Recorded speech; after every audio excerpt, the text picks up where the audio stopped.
Good morning, class 7. Open your Sanskrit book, page number 22. चतुर्थ पाठ, पाठ 4, विद्या महिमा, विद्या का महत्व,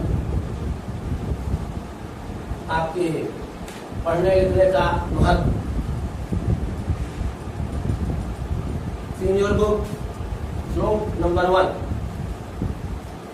विद्या मित्रम प्रवासेषु, माता मित्रम सुतस्य च, रुग्णस्य चौषधम मित्रम, धर्मो मित्रम मृतस्य च। ध्यान दीजिए, प्रवासेषु, प्रवासों में। अब प्रवासों में क्या मतलब? विदेश जाने पर, विदेश जाने पर, विदेश गमन में, अगर आप कहीं बाहर चले गए तो।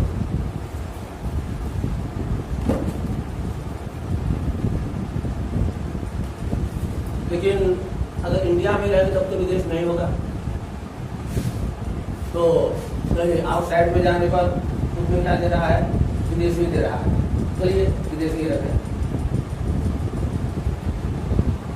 विद्या मित्रम, विद्या मित्र होती है प्रवेश जाने पर, सॉरी, विदेश में जाने पर विद्या ही मित्र होती है।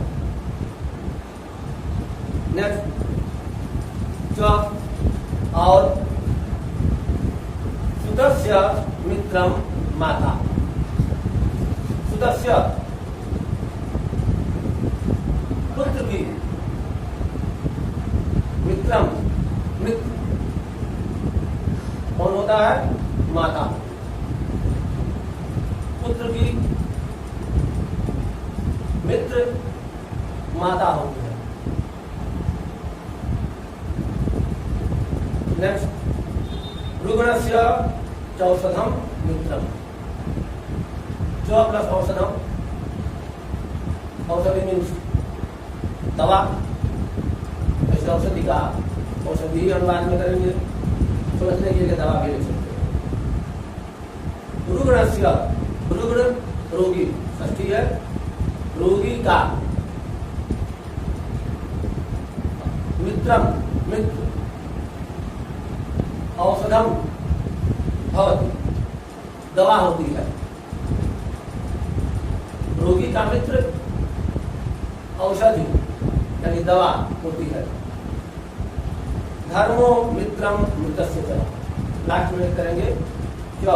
आओ, मृतस्य मित्रम धर्मो, मृतस्य मरे हुए का, मित्रम मित्र कौन होता है? धर्म। मिला दीजिए शुरू से। प्रवासेषु की वर्ड मीनिंग में दिया है विदेश जाने पर, ये भी लिख सकते हैं, या विदेश में, बल्कि विदेशों में बहुवचन दिए है। विद्या मित्र होती है, क्या रहती है? काम करते जाएंगे, चौबीस सबसे लास्ट में लेंगे। पुत्र का मित्र उसकी माँ होती है। फिर क्या हमारा जाएंगे? रोगी का मित्र दवा होती है, और मरे हुए का मित्र उसका धर्म होता है। क्योंकि बंधु बांधव जो भी होते हैं स्मशान तक पहुंचा देते हैं, वहां पे जो भी जला के बहा के लौट आते हैं। धर्म जो आदमी की रहता है वही उसके साथ जाता है, उसी के अनुसार स्वर्ग या नरक, सुख या दुख उसको भोगने पड़ते हैं। मरे हुए का मित्र कौन होता है? धर्म। उसने जीवन भर जो भी आचरण किया है, धार्यते धर्म। सेकंड देखिए, येषां न विद्या न तपो न दानम ज्ञानम न शीलम न गुणो न धर्मम ते मृत्युलोके भूविभार भूता मनुष्य रूपेण मृगाश्चरन् ये शाम जिनके पास न विद्या है, यानी जिनके पास विद्या नहीं है, न तपो न तपस्या है। तपस्या क्या भाई? कठोर परिश्रम करने की क्षमता। विद्यार्थी जीवन की एक तपस्या ही माना जाता है। न तपस्या है, न दानम, न दान करने की प्रवृत्ति है, दूसरों को कुछ देने की आदत है। ज्ञानम न ज्ञान है, न शीलम न तो शील नामक गुण है, यानी अच्छा चरित्र ही है, शुद्ध चरित्र। न गुणों न तो सद्गुण है, न धर्म न तो अपना कोई धर्म है। धर्म जिसके बल पर या जिसके हेल्प से हम जीवन यापन करते हैं, कोई भी धर्म हो उसी को धर्म कहते हैं। अब मिला दीजिए 2 लाइन पहले, ये शाम जिनके पास न विद्या है, न तप है, न दान है, न ज्ञान है, न शील है, न गुण है और न ही धर्म है। ते मीन्स वे, मतलब वे मनुष्य मृत्यु लोके, पहला मृत्यु लोक है। यहाँ पर लोग जीने के लिए नहीं आते हैं, वो तो जीते हैं। आश्चर्य है, यहाँ पर लोग मरने के लिए आते हैं। जो भी यहाँ आया, क्यों आया? मरने के लिए। इसलिए कहा गया मृत्यु लोक। अगर देवता लोग भी यहाँ पर आए तो उनको भी मरना पड़ा। कृष्ण जी को बहलिया ने मारा, आदि आदि। तो वे मृत्यु लोग स्मरणशील संसार में, स्मरणशील लोक में मतलब संसार में, भूमि पृथ्वी पर भार भूता, भार के रूप में, बोझ के रूप में, बर्डन के रूप में, मनुष्य रूपेण, मनुष्य के रूप में मृगाश्चरन्ति। मृग मीन्स हिरण ही नहीं, मृग का मतलब है पशु। मृगा पशुओं की भांति चरन्ति, चरते रहते हैं, मतलब इधर उधर घूमते रहते हैं। क्या कीजिए, वे मनुष्य इस मरणशील संसार में पृथ्वी का भार बनकर, पृथ्वी पर भार स्वरूप होकर मनुष्य के रूप में पशुओं की भांति इधर उधर घूमते रहते हैं। तो उसमें मिला दीजिए, जिनके पास न विद्या है, न तपस्या है, न दान है, न ज्ञान है, न शील है, न गुण है और न ही धर्म है, वे मनुष्य इस मरणशील संसार में, इस मृत्यु लोक में, पृथ्वी पर भारत स्वरूप बनकर मनुष्य के रूप में पशुओं की भांति घूमते रहते हैं, इधर उधर घूमते रहते हैं। धर्म न चौरहार्यम न च राजहार्यम न भ्रातृभाज्यम न च भारकार ये कृते वर्धत एव नित्यम विद्याधनम सर्वधन प्रधानम। कह रहे हैं कि विद्याधनम सर्वधन प्रधानम, लास्ट लाइन, विद्यारूपी धन समस्त धनों में, सभी धनों में प्रधान है, मतलब श्रेष्ठ है। विद्यारूपी धन सभी धनों में श्रेष्ठ है, क्योंकि इस धन को, यानी विद्या रूपी धन को, फर्स्ट लाइन में आइए, न चोर हार्यम, न चोर चुरा सकता है। आप पढ़े लिखे हैं, याद कर लिए हैं, तो कौन चोर आगे आप याद किए तो उसको चुरा के ले जाएगा? कोई नहीं। बाकी सामान रखेंगे तो सोने में आप सो रहे हैं तो चुरा के ले जा सकता है, लेकिन विद्या को नहीं चुरा सकता।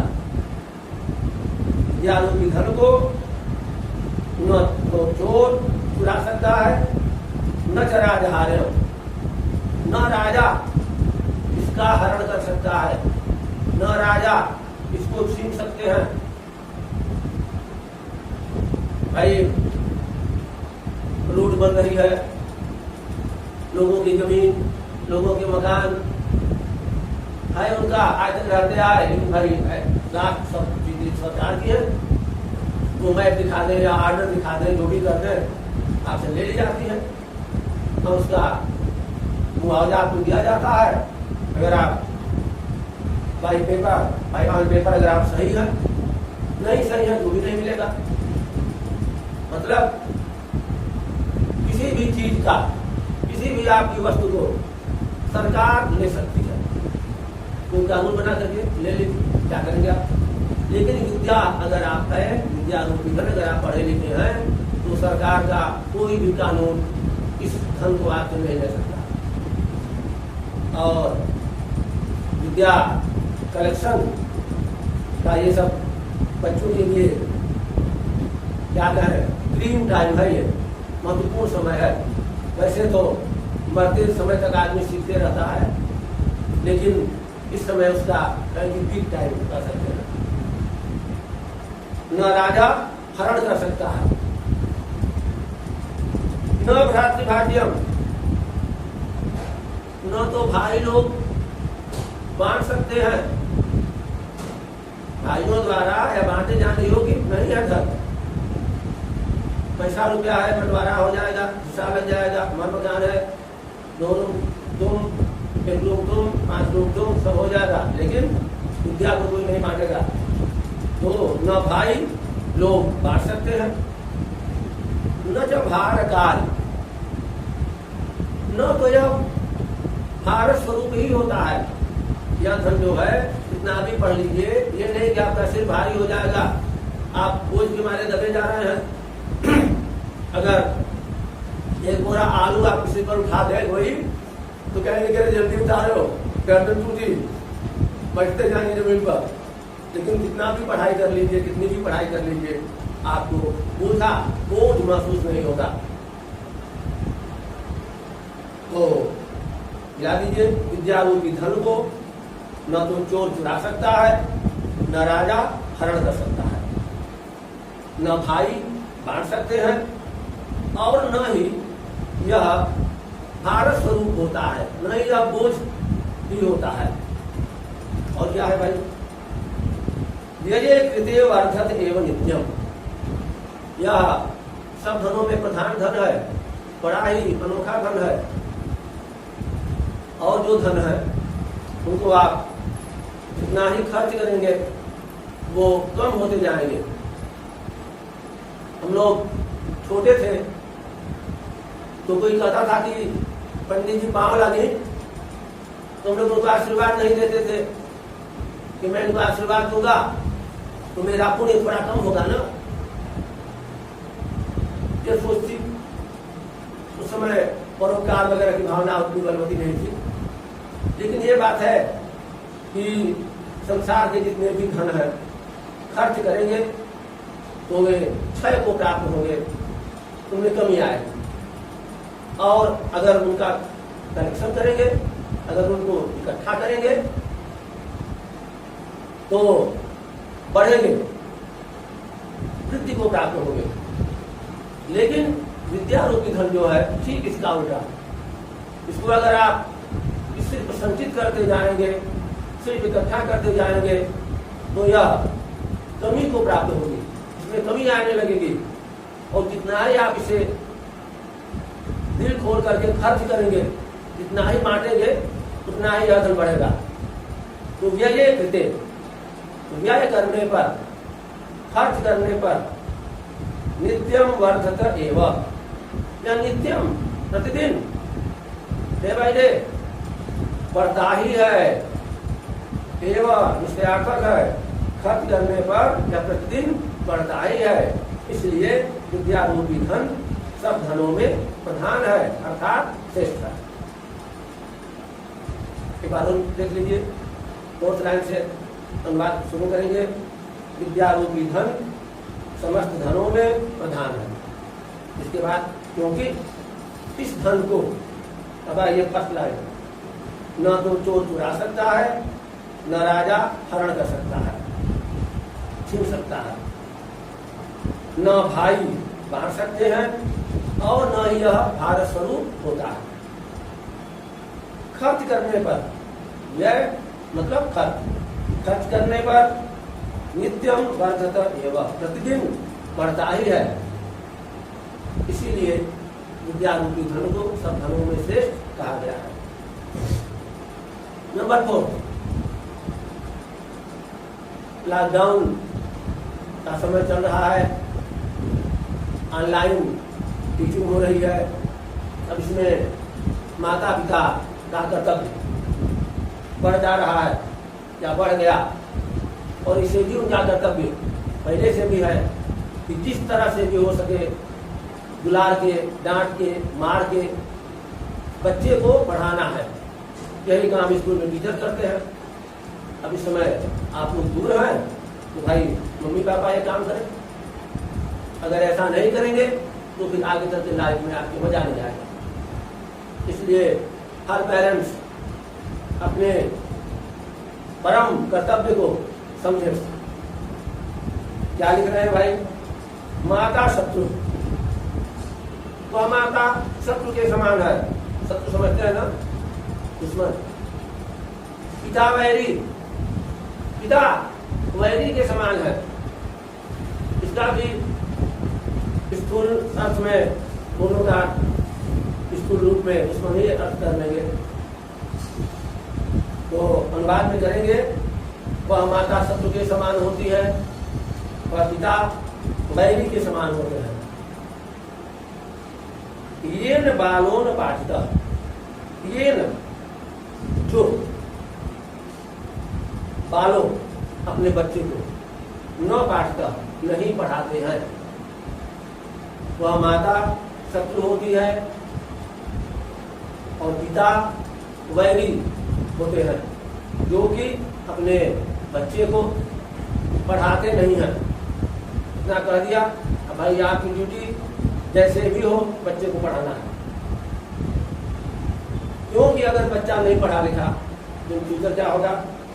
थर्ड लाइन देखिए, न शोभते सभा मध्य, ऐसा बाल, ऐसा बालक सभा मध्य, सभा के बीच में। तो कैसी सभा? विद्वानों की सभा के बीच में। न शोभते, लास्ट में दिया है यथा, तो वैसे ही नहीं सुशोभित होता है, वैसे ही नहीं अच्छा लगता है। हंस मध्य बको यथा, यथा जैसे हंस मध्य, हंसों के बीच में बको बगुला हो।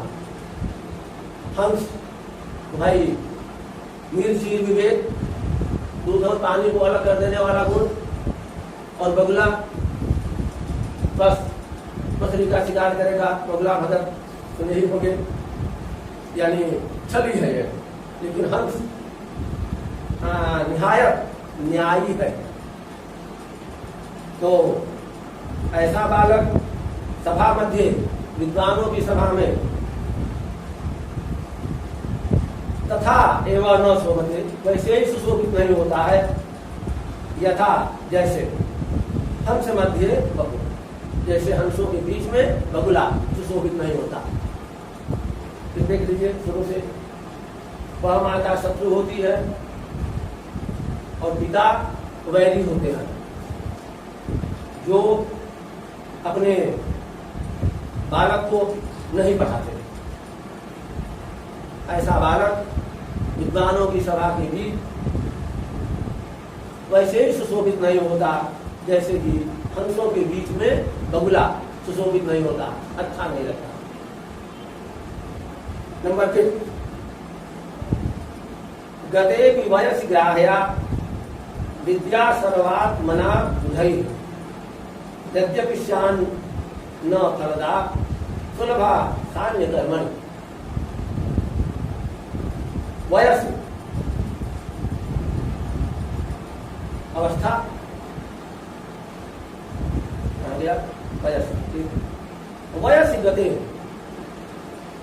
अवस्था बीत जाने पर भी, बीत जाने पर भी, गते अभी है ना, अभी जी, वयसी गतः अभी, वयस अवस्था बीत जाने पर भी ग्राह्या ग्रहण करनी चाहिए, क्या? ज्ञान या विद्या। सेकंड लाइन में दिया है विद्या। अवस्था बीत जाने पर भी, पहले उम्र बीत जाने पर भी विद्या ग्रहण करनी चाहिए। ये नहीं कि कहते हैं लोग कि बूढ़ सुधा राम राम, नहीं, कोई उम्र की बंदिश नहीं होती, किसी भी आज में आप विद्या ग्रहण कर सकते हैं, वह चुटकुल ही होगा। और भाई विद्या ग्रहण करनी चाहिए कैसे? सर्वात्मना, पूरी शक्ति से, जितनी आपकी क्षमता हो। कौन ऐसा करेगा? बुद्धि, बुद्धिमानों के द्वारा। अगर आप बुद्धिमान हैं तो कोई भी उम्र है, अगर आपको विद्या ग्रहण करने का मौका मिला है तो पूरी क्षमता से उसको ग्रहण करिए। जान लीजिए, वयस गते बुधै सर्वात्मना विद्या ग्राह्या।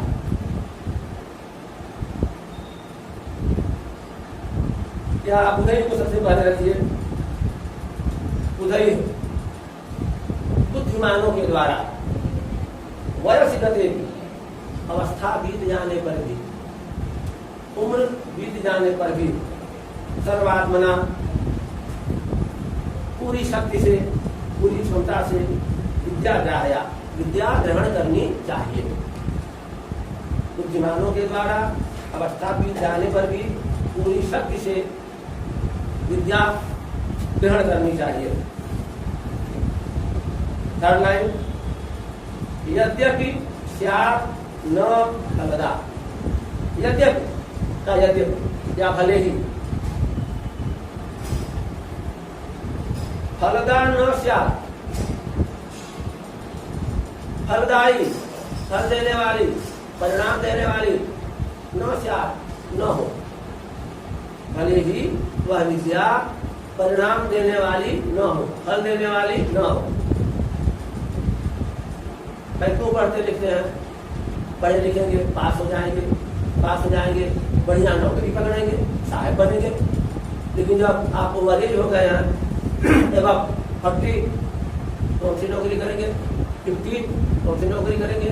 लेकिन तब भी अगर आपको कहीं विद्या ग्रहण करने का मौका मिलता है तो उसको पूरी शक्ति से, पूरी क्षमता से ग्रहण करिए।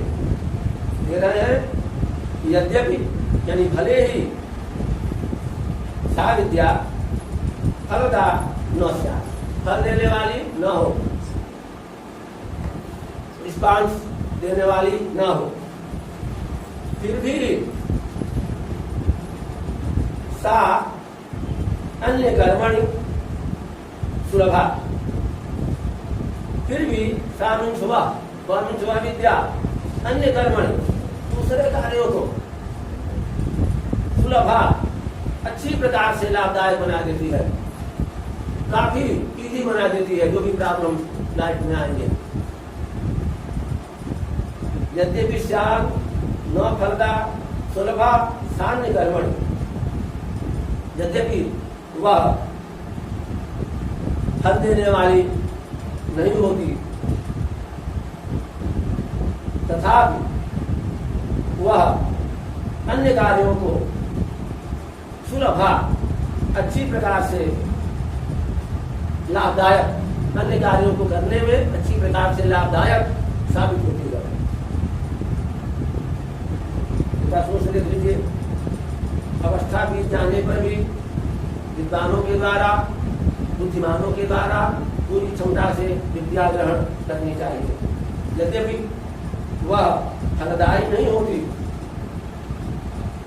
तथापि वह अन्य कार्यों को, दूसरे कार्यों को दूसरे कार्यों को करने में अच्छी प्रकार से लाभदायक सिद्ध होती है।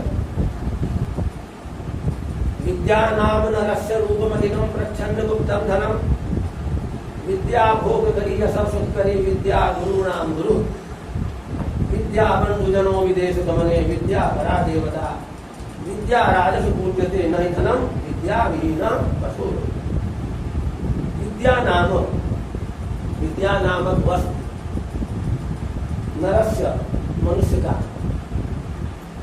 अधिगम रूपम अतिरिक्त सौंदर्य है। पढ़ा लिखा आदमी ऐसे ही सुंदर लगता है। हाँ, जैसे सोनू सुंदर लगता है, पढ़ा लिखा है तो तब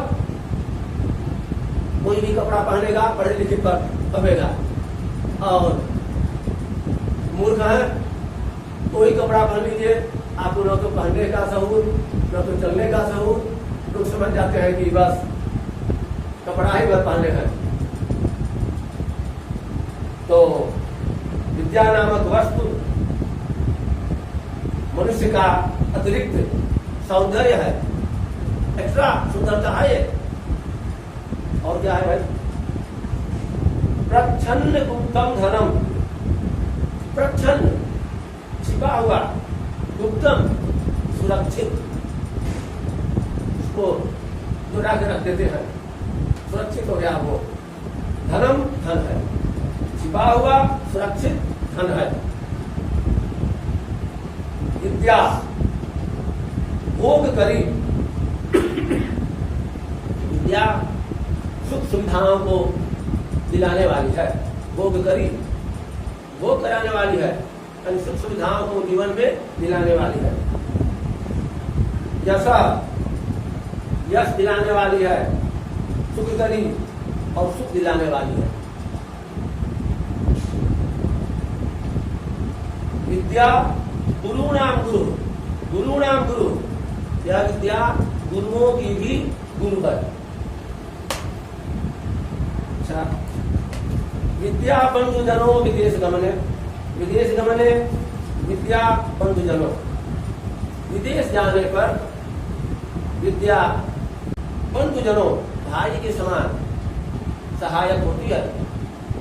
और संसार में तो सबसे बड़ा सहायक है किसी का तो अपना भाई होता है। और वे लोग भाग्य के मारे होते हैं, दीदी के भाई से ही दुश्मनी चलती है।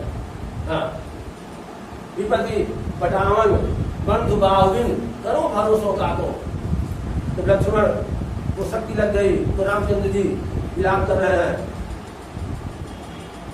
भाई जो है दिया है, अब एक ही हाथ रहे तो कितना आप सफल होंगे, इसलिए भाई दोनों हाथ मजबूत रहे। इसलिए भाई भाई आपस में संबंधों को बना करके रहे। विदेश गमने विद्या बंधुजनों, विदेश जाने पर विद्या भाई के समान सहायक होती है।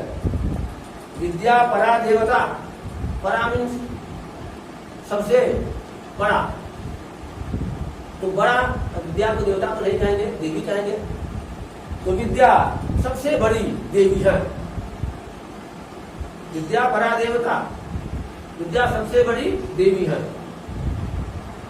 विद्या राजस पूज्यते, राजस राजाओं में विद्या एवं पूज्यते, विद्या ही पूजी होती है, विद्या की ही पूजा होती है। राजा के यहाँ जाएंगे तो अगर आप ज्ञानी हैं तो आपकी कद्र होगी। हाँ, राजा इस बात को जान जाए, अब आप वहां पहुंच ही नहीं पाएंगे तब क्या। तो राजाओं में विद्या ही पूजित होती है। नहीं धनम, धन पूजित नहीं होता, धन सम्मानित नहीं होता, बल्कि विद्यावान सम्मानित होता है, विद्या सम्मानित होती है। और विद्या विहीन पशु, विद्या से रहित मनुष्य पशु के समान होता है। कोई परोपकार की भावना नहीं, बस खाना, देह बनाना और सोना, बस यही पशुओं का काम है। मिलाइए शुरू से। विद्या नामक वस्तु मनुष्य का अतिरिक्त सौंदर्य है, छिपा हुआ सुरक्षित धन है। कामना करते जाएंगे, कभी पाई जाना, कभी पाई करते। विद्या सुख सुविधाओं को दिलाने वाली है, यश दिलाने वाली है और मनुष्य को सुखी बनाने वाली है, सुख करी। एवं यह गुरुओं की भी गुरु है। विदेश जाने पर विद्या भाई के समान परम सहायक सिद्ध होती है। विद्या सबसे बड़ी देवी है। राजाओं में विद्या ही पूजी जाती है, सम्मानित होती है, न कि धन। और विद्या से रहित मनुष्य पशु के समान होता है। दर्शाता